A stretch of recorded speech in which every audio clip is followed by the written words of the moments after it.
3 Months of Mayhem, written by Mark Manson. It was a whirlwind romance lasting all of 3 months. Intense, passionate, and ultimately, a complete disaster. I learned more about myself and the boundaries of sanity in those 90 days than I had in years. This is the story of my wildest relationship. A roller coaster ride that left me both exhilarated and utterly exhausted. Hinge and a hopeful swipe. It all started innocently enough, a right swipe on Hinge. Her profile picture was striking. Bright eyes, a mischievous smile.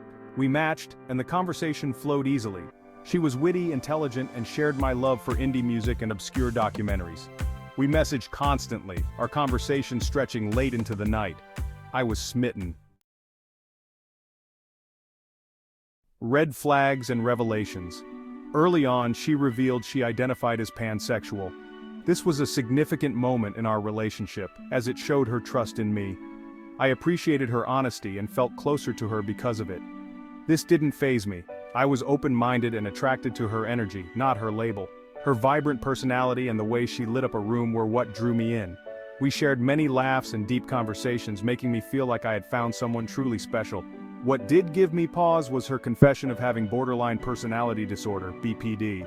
She told me this during one of our more serious conversations, and I could see the worry in her eyes as she waited for my reaction. She downplayed it, assuring me it was under control. She explained that she had been managing it for years and had developed coping mechanisms. I wanted to believe her and be supportive, so I reassured her that I was there for her. I wanted to be understanding, to see past the diagnosis. I knew that everyone has their struggles, and I didn't want to judge her based on a label. I listened intently as she shared her experiences, trying to understand what she was going through. But her behavior became increasingly erratic. Extreme mood swings, bouts of intense jealousy, and unpredictable reactions started to become more frequent. It was like walking on eggshells, never knowing what might set her off, and an almost desperate need for reassurance. She constantly needed validation, and would become anxious if she didn't receive it. This put a strain on our relationship, as I felt like I could never do enough to make her feel secure. She'd go from showering me with affection to accusing me of cheating, all within the span of an hour. These intense emotional swings left me feeling drained and confused. I wanted to help her, but I was also struggling to maintain my own emotional well-being. The relationship became a roller coaster of highs and lows, making it difficult to find any sense of stability. BPD, a crash course. I immersed myself in articles and books about BPD, trying to understand what I was dealing with. The sheer volume of information was overwhelming, but I was determined to make sense of it all. I spent countless hours in libraries, online forums, and even attended seminars to grasp the complexities of borderline personality disorder. The more I learned, the more I realized the gravity of the situation. It wasn't just a phase or a fleeting emotional state, it was a deeply ingrained pattern of behavior and thought. The symptoms were more severe than I had initially imagined, and the impact on both the individual and their loved ones was profound. Her actions, while hurtful, weren't malicious. They were driven by an intense fear of abandonment and a desperate need for validation. It was a constant battle between wanting to be close and fearing that closeness would lead to rejection. They stemmed from a deep-seated fear of abandonment, a constant need to feel validated and loved. This fear was so overpowering that it often led to self-sabotaging behaviors, pushing away the very people she wanted to keep close. Knowledge, however, didn't make it any easier. Understanding the root cause of her actions didn't lessen the emotional toll it took on me. It was a daily struggle to balance empathy with self-preservation. Walking on eggshells became the norm. Every word, every action had to be carefully considered to avoid triggering an emotional outburst. It was exhausting, both mentally and physically. Every conversation felt like navigating a minefield. The fear of saying the wrong thing was ever present, and the emotional volatility made even the simplest discussions fraught with tension. I was constantly on edge, afraid of triggering another episode. The unpredictability of her reactions kept me in a state of perpetual anxiety, never knowing what might set off the next emotional storm. Despite the emotional turmoil, a part of me still clung to the good times, the moments of genuine connection that made the chaos almost worth it. Those fleeting instances of happiness and understanding were like beacons of hope in an otherwise turbulent sea. The moments of genuine connection that made the chaos almost worth it.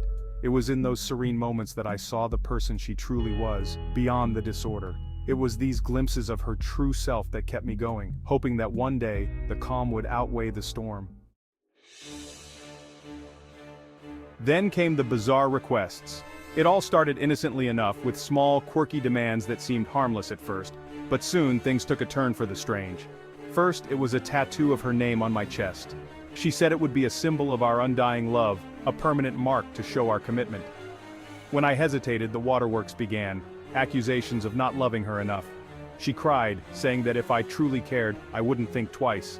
The pressure was immense.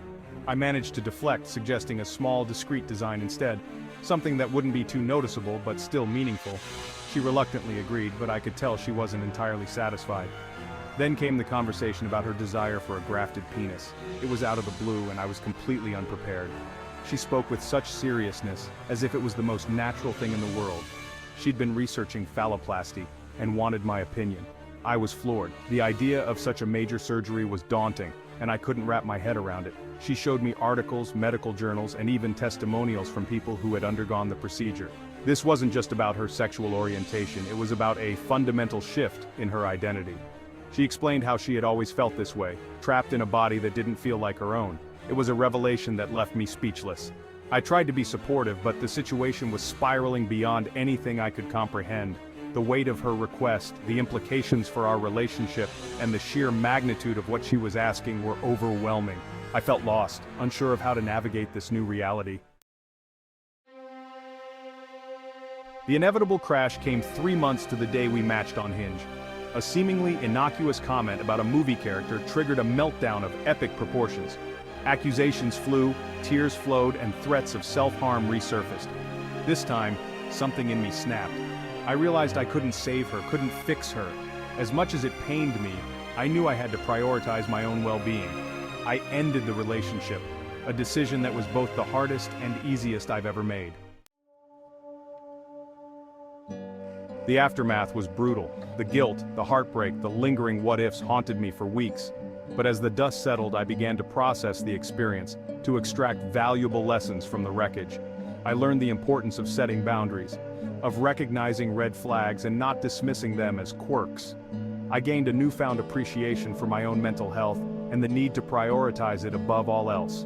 And I learned that sometimes, the most loving thing you can do for someone is to let them go. It's been months since the breakup and the scars are still there. But I'm healing, growing, and approaching future relationships with a newfound sense of clarity and self-awareness. The experience, while traumatic, ultimately made me stronger, more resilient, and more attuned to my own needs and limitations. The roller coaster ride may have been terrifying, but it ultimately led me to a place of greater understanding, both of myself and the complexities of love and relationships. And for that, I'm strangely grateful.